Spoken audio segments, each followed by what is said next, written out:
ha teorizado tanto con respecto al cuento y lo eficiente que se tiene que ser con el lenguaje para poder llegar en tan poco tiempo, porque la novela te da espacio. Pero la novela tiene un devenir diferente también. O sea, yo creo que yo hablaba de esto hace unos días con Zoraida Pegueiro, la dominicana, y hablábamos, me decía, y tú estás escribiendo cuento, y me decía, yo al cuento no me le meto, decía Zoraida, y hablábamos de que el cuento es un terrario. Es como cuando tú tienes un terrario donde hay un universo en ese pequeñito, y dentro de ese universo, dentro de esa cosita, esa jarra de vidrio, ese circulito, está todo un universo. Eso pasa con el cuento. Hay un problema o digamos como una casi regla de oro, que alguien la ha tenido que romperla, y es que el cuento debe prescindir de la retórica, digamos, ponerse a reflexionar, a tirar carreta, corres el riesgo, digamos, que te abandonen. Arranqué con Juliana, mi querida Juliana Enciso, en este capítulo de echándonos el cuento de el video podcast del Premio Nacional de Cuento La Cueva y de la Fundación La Cueva. Arrancamos enseguida en materia. Miércoles, pero así como sin sangre, así como así. Exacto, completamente. Y precisamente porque hoy vamos a reflexionar una vez más acerca de este fascinante mundo de la narrativa y sobre todo de la cuentística, que es lo que nos interesa. Porque entre otras, una vez más, animarlos a todos los que están allá detrás y que a través de Spotify van a acceder a la charla, se animen a soltar su historia ya, porque el próximo 13 de marzo se cierran ya automáticamente las inscripciones. Este es un capítulo más. Hoy nos acompaña un personaje bello, un personaje interesantísimo, Juliana Enciso, doctora en literatura, magíster en literatura también, escribe poesía, escribe cuentos, es ensayista y tiene a la literatura no solo metida en la cabeza, sino en la piel. Querida Juliana, bienvenida a Echándonos el Cuento. Carlos, muchísimas gracias por la invitación, y si nosotros fuimos empezando a contar el cuento así como sin mucha vaina, así como sin mucha antesala, como si esta conversación viniera de hace una hora, pero hablemos acerca del cuento. De verdad, muchísimas gracias por la invitación, y bueno, es un honor estar en el video podcast de La Cueva, que es un espacio tan tradicional precisamente en un género como lo es el cuento, una de las casas tradicionales del cuento, del cambio del cuento y de la modernidad en la literatura latinoamericana. Entremos en materia. La construcción de una historia que sea eficaz, que sea eficiente, que puede escribirse de muchas maneras, digamos, en 5 cuartillas, hasta en un párrafo, y está ese mito, y digamos que mucha gente lo ha validado, del cuento más corto del mundo. Precisamente se lo han atribuido a Ernest, no, y está el de Hemingway. Recuérdalo, el de vendo zapatos de bebé usados. Hay una eficacia brutal en una oración simple, donde está completo con todas sus características. Inicio, nudo, nudo. Primaria, inicio, nudo, desenlace. Exacto, ahí está. Pero es una cosa, yo creo que en esa frase se ve algo que es lo fascinante del cuento. Es el cuento no es solamente, todos tenemos esta habilidad innata de narrar cosas, desde niños estamos siempre narrando. Y una de las cosas, por ejemplo, en el Caribe, nosotros somos narradores innatos porque necesitamos siempre echar un cuento de algo. Sin embargo, una de las características que tiene el cuento como género es que el cuento tiene, como esta oración de Hemingway, tiene una historia que hace que quien la lee o la escucha tenga que preguntarse por qué sucede, dónde sucede, para qué sucede, con quiénes sucede. Y eso yo creo que es una de las características ya del género como cuento, o sea, del cuento como un género, es que es básicamente lo que lo hace es la curiosidad que permite que un lector entre ese universo, que es como un terrario, pero sin esa curiosidad no hay cuento. Imagínate que a mí me hace pensar en la famosa técnica también atribuida a Hemingway, que llaman la técnica del iceberg, que solo está asomado como la partecita superficial, pero en el fondo hay una cosa enorme, y es una técnica usada. De hecho, Álvaro Cepeda Zamudio lo logra emulando a Hemingway en el famoso cuento Los Gatitos. El cuento en ti, ¿cómo fluye, Juliana? ¿Cómo lo construyes? ¿Cómo lo piensas en la técnica? Y sería interesante que una persona llegue con un doctorado en la palabra, en la literatura, nos hable un poco de eso. Funciona, hay mucha técnica. Mucho, hay mucho texto de técnica, libros enteros, conferencias enteras, cursos, y aún así siguen siendo, si la gente sigue leyendo sobre teoría del cuento es porque daría la impresión que la teoría no sería suficiente para cubrir como esa sensación de lo uncanny, como esa sensación de la incomodidad, del estremecimiento, del asombro, de donde yo siento que el cuento se basa ahí sobre todo. Entonces, para mí, siendo que, bueno, yo vengo de una formación en literatura y casi siempre está ese mito cuando tenemos formación teórica en literatura, que nos cuesta mucho trabajo escribir, porque teorizamos tanto que cuando la rana va a bailar, no puede bailar, no tiene ni idea cómo lo hace. Entonces, para mí el tema de comenzar con el ingreso al género fue, cuando ingreso básicamente es porque siento que en la poesía es más una imagen, es como una fotografía, y hay un montón de cosas que me estaban quedando afuera. Y en el ensayo es mucho más reflexivo, y yo comencé, en la escritura misma comencé a notar que lo que tenía en escena. Uno en talleres habitualmente piensa se habla de, hay autores que diseñan su cuento premeditadamente y dicen, yo diseño el cuento así, esta es la premisa, este es el tema, esta es la historia, lo voy a narrar así, así, ya está. A mí no me funciona tanto. En la primera instancia yo siento que lo que es la historia del cuento me llega.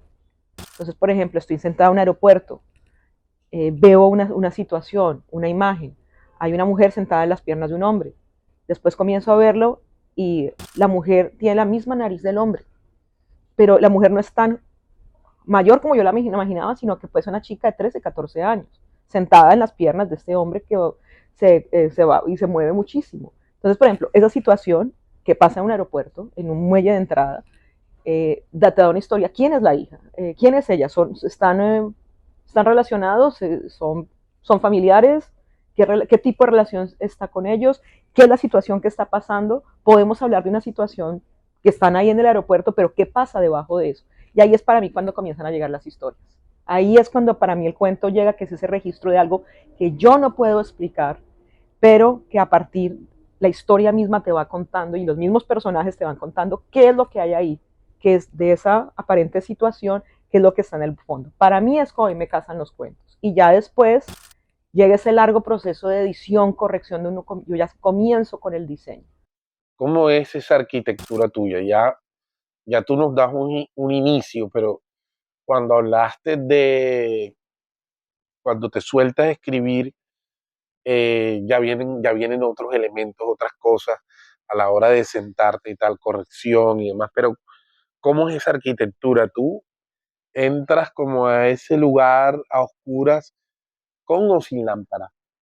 Uf, yo creo que al principio, cuando es la curiosidad, uno entra sin lámpara, en la primera instancia.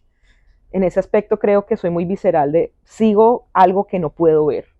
Ya después, cuando tengo esas primeras versiones que comienzo a escupir qué es lo que está pasando ahí, ya después de que pasa esa intensidad, cuando yo entro en la oscuridad, siento, está la escena, pero al mismo tiempo para mí es muy importante no solamente la escena misma, sino la tensión que hay entre las distintas voces que hacen parte del relato.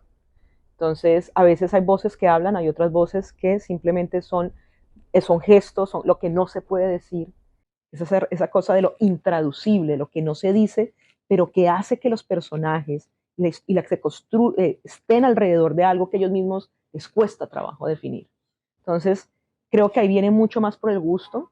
Yo entro en la oscuridad, ya después comienzo a entender cómo la gente que está en la oscuridad, ya los ojos comienzan a habituarse a esa oscuridad y comienzo a navegar. Al principio me causaba terror, después de venir del ensayo, porque en el ensayo uno sí puede planear y es una cosa mucho más armada, pero en el cuento, a mí los cuentos que me gustan no tienen un territorio donde yo tengo que entender que hay unas dinámicas que están adentro.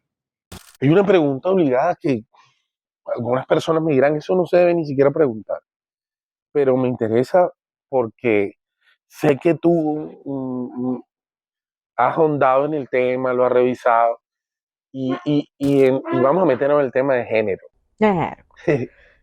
¿Crees que existe una cuentística femenina crees que existe una literatura femenina eh, y crees que pueda existir alguna diferencia? Generalmente uno se queda con unos universos y bueno, Rulfo, Borges, Cortázar. ¿Y dónde queda Clarice No, Lispector? ¿Dónde quedan las mujeres cuentistas poderosas en nuestra lengua y no en nuestra lengua también? Pero eh, yo supongo que tú tienes un universo con una conexión, y lo dijiste ahorita, las mujeres que revisas, las voces femeninas. ¿Pero hay alguna diferencia? sí. Por lo menos, bueno, en general yo, sí, en primera instancia podría decir, yo leo quien me pueda contar la historia. Por ejemplo, hace unos años uno de mis cuentistas favoritos es Dino Buzzati.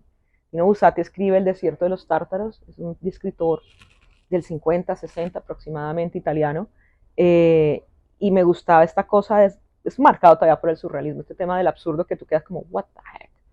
Y bueno, uno pasa por Borges y Cortázar, pero eso sí lo voy a decir. A mí, por ejemplo, este tipo de voces, quizá porque estudié literatura, porque están demasiado revisadas por el canon, ya son predecibles, son pesadas, hablan desde un ojo muy particular de una visión del mundo muy totalitaria, o sea, como muy general, donde se puede ver una construcción ordenada y coherente del universo. Entonces, esos son los autores con los que nosotras crecemos cuando estudiamos literatura. Uno estudia Thomas Mann, estudia Cervantes, estudia hombres.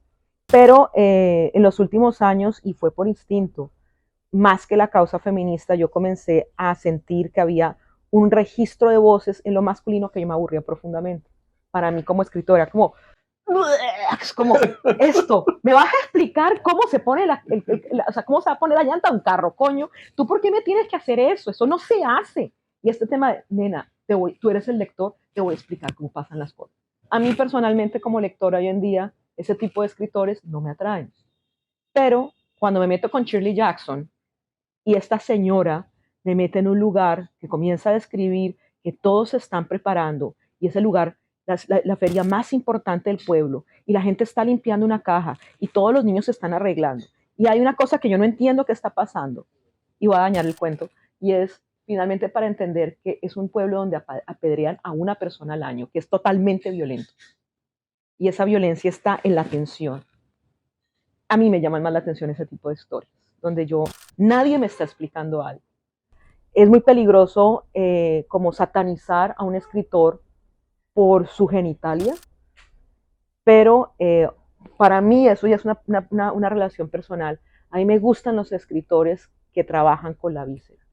Y ahí tomo una cita de García Roballo, la cartagenera, que dice, hay escritores que escriben que son escritores de oficio. Ellos saben la fórmula, conocen qué es lo que se tiene que hacer para ganar el bestseller y lo hacen bien, tienen contratos, ganan dinero. Pero hay unos escritores que no pueden vivir sin escribir, que no saben al principio dónde los lleva la escritura, pero la escritura los conduce a un devenir especial, a un devenir particular. Ahí voy a meter la cucharada con otra cosa que es sobre el tema de, mucha gente dice, pero si las mujeres son tan buenas, ¿por qué nadie las lee? Y ahí voy a sacar dos anécdotas. Una que me pasó, Quiero hacer esa que acotación. ya lo he ¿Tú tienes escuchado. esa No, sensación es de que que a mí me las lo han mujeres dicho. no la leen? A mí me han dicho mis Eso es estudiantes. interesante. Es Porque interesante tocarlo. con la atención, y era, yo estaba dictando latinoamericana y me dice un estudiante, yo le dije, ¿cómo? Eso me lo dijo un estudiante, wow, wow, wow, wow. ¿Por qué? Me dice, es que en mi formación en el colegio nosotros leíamos hombres. Y me dice este estudiante, si lo que leemos es hombres y la mayoría son hombres, quiere decir que las mujeres no escriben tanto. Yo le dije, ok, sígueme contando esa historia. Y si no escriben tanto, por eso es que es tan difícil encontrarlas. Entonces ahí hay una aclaración y es una cosa que está cambiando ahora. Bueno, estás pasando por una época que se dice que el nuevo boom, que es una cosa que es muy debatible, que se dice, no es que seamos el boom las mujeres, decía por ahí Laura, una de las escritoras mexicanas que está en ese boom, al lado de Schlevin y Enríquez y todas estas escritoras, no es un boom, es que estamos pasando por un momento en que se está cuestionando desde dónde se lee la literatura.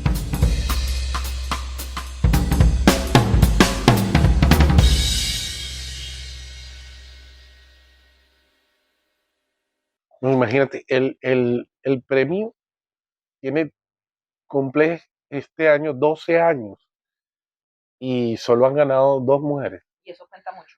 ¿Ves? O sea, ya hay una medida interesante allí.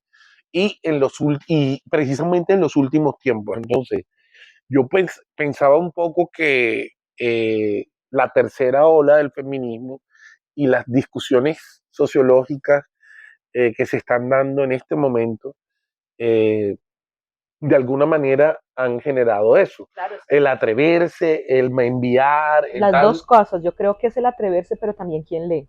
Entonces, hay una anécdota de hace muchos años, yo hablaba con un crítico mayor, hace mucho tiempo, y él me decía es que yo le pregunté, ¿usted qué lee?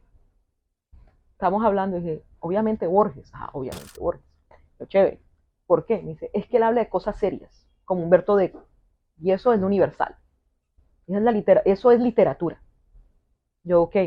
¿Y usted qué opina? Por ejemplo, estábamos hablando de Clarice Lispector. Esa vieja loca habla de cosas raras, como de la caza de gallinas. Eso no es universal. Eso es una cosa, eso es una vivencia de alguien ahí, pero eso no es literatura. Es como No un es universal. anecdotario. Tal. Y yo lo miraba y yo, tú me estás diciendo que Clarice Lispector no escribe literatura, pero esa broma, esa anécdota que suena muy broma, habla de una manera muy particular de entender cuáles son los cánones de literatura. A mí se me ha encasillado con que lo que me interesa es el realismo sucio o solo lo transgresor. Y yo leo de lo que se atraviese. Pero esa es tu obsesión. Ajá, y tal. Y yo te puedo confesar que una de mis voces preferidas en la literatura colombiana es Laura Restrepo, por ejemplo. Claro. ¿Entiendes? Desde siempre la encontré contundente, con una voz Precisa. exacto, y con unas preocupaciones que iban más allá de lo que uno podría encontrar en lo normal o lo que la gente cree que es como se debe escribir, por ejemplo, cuando hacen esa categorización de serio. No. Esto es serio. Para mí, del Caribe, que siento que tiene mucho de transgresión y una voz súper rica y poderosa, Fanny Buitrago. Claro. Y de Fanny poco se habla, ¿no? Y Fanny, por ejemplo, cuando aparece ella en la colección de autores colombianos en Concultura, eso es un montón de tiempo, como en los 70, y es un libro que queda ahí y tienen que pasar, para que se hable de Bahía Solano, tienen que pasar muchos años para que en Colombia se hable de Fanny. Y Fanny estaba transgrediendo y estaba planteando otros modelos de narración, no solamente críticos, sino la manera en que narra. Por ejemplo, el cuento ganador de hace 2 años, el de Juliet Mora Garzón, o sea, no solo es un registro femenino, además es un registro LGTBI. O sea, minoría aquí, minoría acá. Interesante, ¿no? Y es una historia de una chica lesbiana que cuenta sus historias de amor, que algunas que funcionaron, otras que no funcionaron, y de ahí para allá te va llevando a través de ciertas nostalgias. Y a mí me parece que se atreve, ¿no? A narrar también desde la urbe, sin que esto, sin caer en lo que se espera que se debe escribir desde el canon. A mí, yo me hago esta pregunta. Harold Bloom se supone que estableció el canon de Occidente. ¿Cuántas mujeres incluyó? Y tengo entendido que excluyó al mismo García Márquez. La otra cosa es, otra vez que entendemos como, o sea, la gente a veces tenemos una gran fijación como que es la academia quien da el canon de la literatura. La gente va a la academia a estudiar la cosa seria. Y hay que recordar que los cánones están diseñados también por las relaciones de lectores con una historia particular cultural. O sea, tú lees a qué educación fuiste. Entonces, también es este tema de desde dónde estamos leyendo la literatura y es una discusión que se tiene hoy en día dentro de los debates literarios, es no se puede seguir pensando en una literatura universal y unas literaturas, sino tenemos que hablar de unas literaturas del mundo. Y esas literaturas del mundo, lo que es cierto es que se conserva contar, pero todos intentamos respondernos cosas de maneras que vienen desde nuestras angustias, esas angustias vienen de nuestra existencia cultural y material. Y eso creo que hace hoy en día la lectura de literatura un poco más diferente. ¿Cómo hacemos precisamente para que las personas que van a navegar por aquí y van a escuchar a nosotros como un poco teorizando y tirando línea aquí. Estamos sobrios, hay que aclarar eso. Para que se animen a participar en el Premio Nacional de Cuento de la Cueva, que es importante. ¿Por qué? Entonces, por eso viene esta pregunta. ¿Por qué crees tú, o tú crees que los premios son importantes? Premios literarios, ¿para qué carajo? Me preguntaría yo. Y, Alguien te va a decir, ajá, por la plata.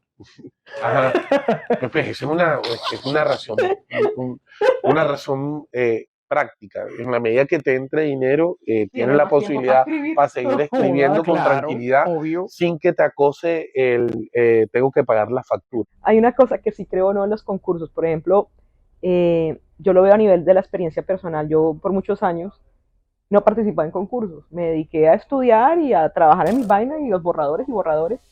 Pero siento que el concurso te da una habilidad, te da una posibilidad que a veces no aparece, que no para todo el mundo es tan fácil entrar al mercado editorial y tener un editor que te publique y que te promocione. Pero es una ventana realmente, una oportunidad, no solamente para ser vista, sino también desde si esa posibilidad se da para tomar el riesgo de dejar de escribir como en la tarjeta, en el cuaderno o en el archivo personal, que uno muestra solamente a 3 o 4 amigos que lo aplauden y le dicen que uno tiene buenos cuentos. Y es una oportunidad realmente, este es uno de los concursos a nivel de la región que mejor paga, y yo veo, no lo veo solamente por el dinero, sino es el respeto al género. Es una de las casas de donde viene la innovación, fuera de broma, en la literatura de la modernidad colombiana. Y ser parte de este premio, también de la antología, es uno de los grandes privilegios porque es entrar a la historia de la literatura colombiana si uno pierde el miedo y se tira a presentar su concurso. Bueno, de acuerdo con todo lo que hemos venido tratando, eh, ah, yo creo que intentar descifrar cuáles son tus referentes, tus verdaderos referentes literarios, no es tan sencillo, digamos. Uno podría adivinar a una persona, no, este ¿Te le es, gusta tal cosa? exacto, este es Borges, Gabo. Yo conozco, por ejemplo, en el caso de Joaco Matos, sus autores favoritos son Gabriel García Márquez, Jorge Luis Borges y Andrés Caicedo. Ok, y ¿Con ese qué es su pega rasgo. eso? Es su rasgo. Pero en tu caso, ¿cuáles son esos referentes? Eso cambia según la época, pero vamos a hablar de lo que estoy escribiendo ahora, entonces solamente en narrativa. Entonces,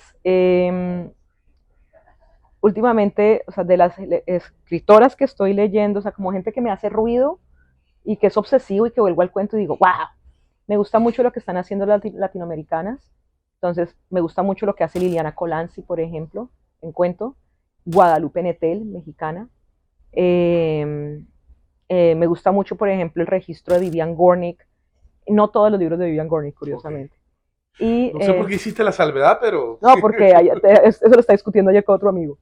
Y eso estoy mezclando charlas. Eh, Me gustan mucho esa capacidad, por ejemplo, en Liliana Colanzi y Guadalupe Netel, es porque está estancada y que te estoy diciendo. Shirley Jackson, que es una gringa que es la mamá de ese que hay aquí, ominoso la traducen en español. Y con estas autoras Gornick, Solnit, con Zoraida Pegueiro, que la entrevisté en octubre y me fascinó su trabajo, es esta gran capacidad como contemplativa de encontrar en la vida cotidiana una experiencia que se narra, no que sea digna, sino que se narra de una manera plástica del lenguaje. Cuando era muy joven me gustaba mucho Esteban Zweig y por esa manera particular de diseñar personajes. Y tenía una obsesión así de, estoy pensando en narradores, ya como echando Claro. la atención a la biblioteca personal, pues a mí me encanta Lewis Carroll.